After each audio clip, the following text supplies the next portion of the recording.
So in our last video, we showed you two new sorting algorithms, selection sort and insertion sort. In this last video, we're going to show you one new algorithm called Heap Sort, which you might wonder might use something about a heap in order to solve the problem. So if we think back to selection sort, the one where you have to scan the unsorted array for the next smallest element, what contributed to this O of n squared, or this theta of n squared runtime, is, well, we need to do this operation n times. And this find next min will take something like O of n time each iteration. It's first n steps, then n minus 1. We saw that overall runtime kind of still ended up being n squared. So what we really needed was this kind of find the next minimum value from this unsorted array. And because it's just an array and it's unsorted, we have to scan the whole thing in order to find that next min. It would be really nice if we had some kind of data structure that made it easier to find the next smallest item in a set of items in a reasonably efficient way.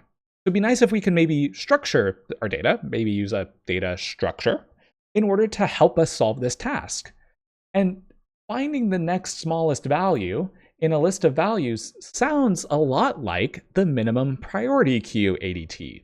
So having a priority queue that stores all of the unsorted values, and you can always ask, what's the next min? Remove min, remove min, remove min, to always find the next smallest thing in a more efficient time than having to scan the whole array. So that's the idea behind heap sort, is build up a min heap so that you can just call remove min over and over again. Now, the first thing you'd have to do is build up this heap to start with. But you might remember that if we use an array implementation of a heap, then we can run Floyd's build heap algorithm. So you could take this list of n values and build a heap up from that in O of n time. So to remind you, that build heap algorithm was kind of a fancy algorithm that took something like n time to build up a heap from a pre-existing array. You don't have to go insert new values one by one. You could just run build heap. Once we have this heap of values, then to sort it, you just continuously ask it remove min, remove min, remove min, each time storing that in your sorted array. So to figure out the runtime of this, well, we run an O of n operation to build up the heap by running Floyd's algorithm. And then we have this loop that runs n times. So each time we are going to do this thing, and we have to ask, well, what's the runtime of its body? Well, how do you remove min on a heap? Well, you take out the value from the top, take the value from the bottom, the last value, stick it up at the top, and percolate it down. Now, if you remember correctly, in the worst case, this remove min takes something like log n time, which means kind of in our worst case, this sorting algorithm is going to run in n log n time. You need to do this log n remove n times. Now remember, there's a bit of a subtlety there where the size of the heap changes each time by 1, but it turns out n log n, after a lot of math, is a tight bound. It is the kind of the correct bound there. Now, if we think about what's the best case runtime, you have to think back to, well, what's the best case of remove min? Did remove min have a best case? And it did. A best case that was different than the worst case. In the best case, remove min is constant time, where maybe when you swap a value up to the top, it doesn't need to percolate down because it's no bigger than its children. So in the best case, this is just a theta of n operation plus a theta of n operation. So in the best case, sorting would only take O of n time. Now in practice, this best case is kind of hard to come up with. So in practice, we tend to just see this n log n behavior. Now the question is this sort stable? I would argue that stability is a special property that you need to argue exists. It's hard to argue that stability exists for heap sort. So it's usually a safer assumption to say, unless someone proves otherwise, it doesn't exist. Now, the reason it's unlikely and why heap sort is not stable is because the structure inside the heap requires swapping all over the place and percolating down and moving things to the top. It seems really, really unlikely that we would preserve stability in the case of ties when we're moving values all around this array inside this heap. So I'll show you that, or I would argue that heap sort is not stable, because it's hard to argue that something's not the case, but because it'd be pretty easy, or not easy, but it wouldn't take a ton of work to come up with an example that would result in a non-stable sort, because you're going to be doing a lot of swapping, just like with selection sort. And the question is this in place?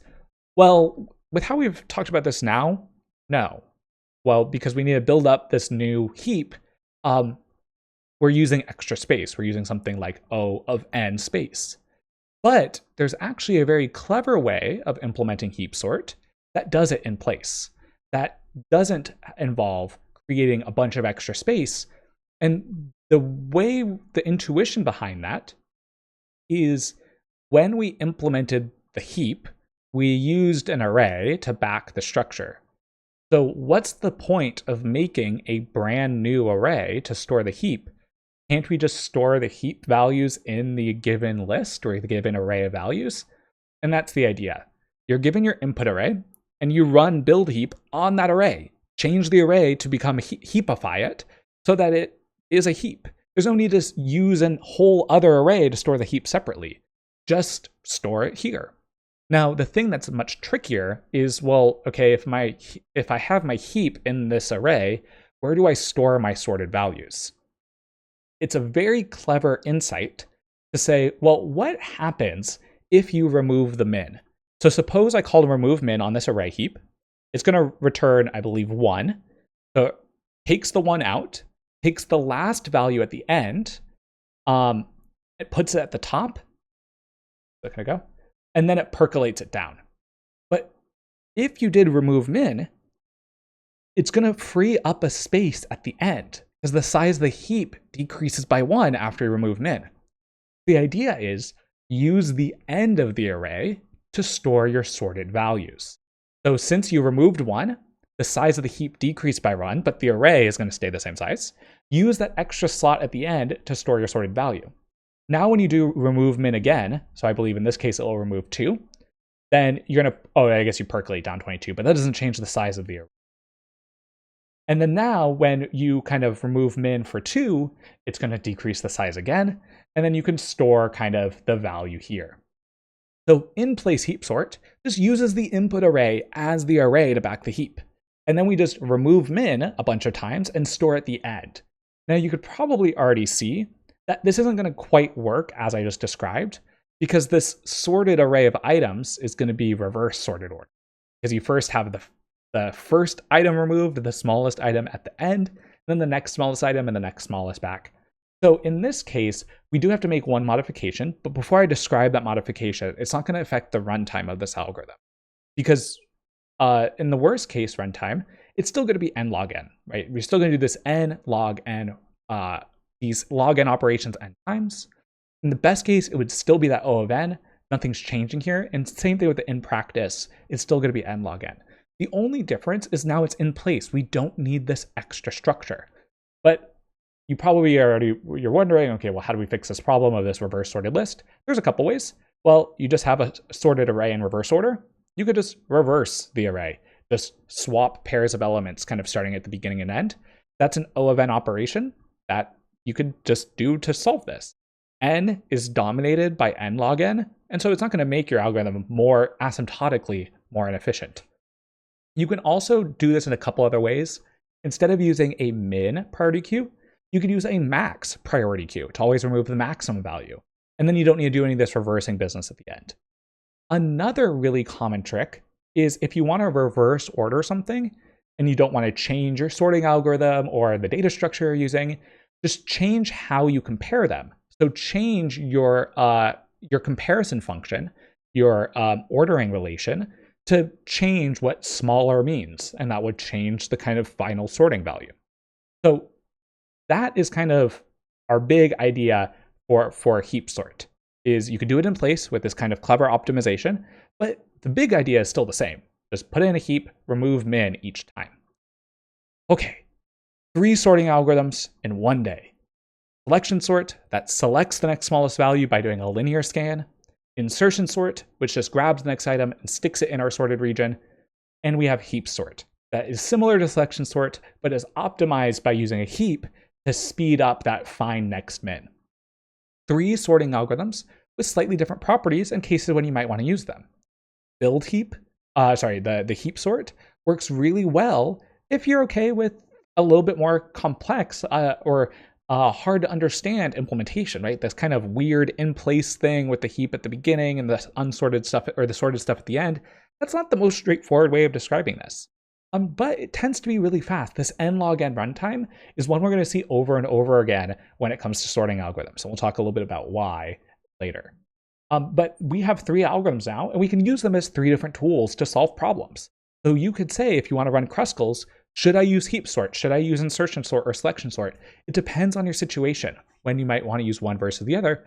And that's why we've emphasized design decisions so much this quarter, because this gives you a framework thinking about what tool do you want to use and why.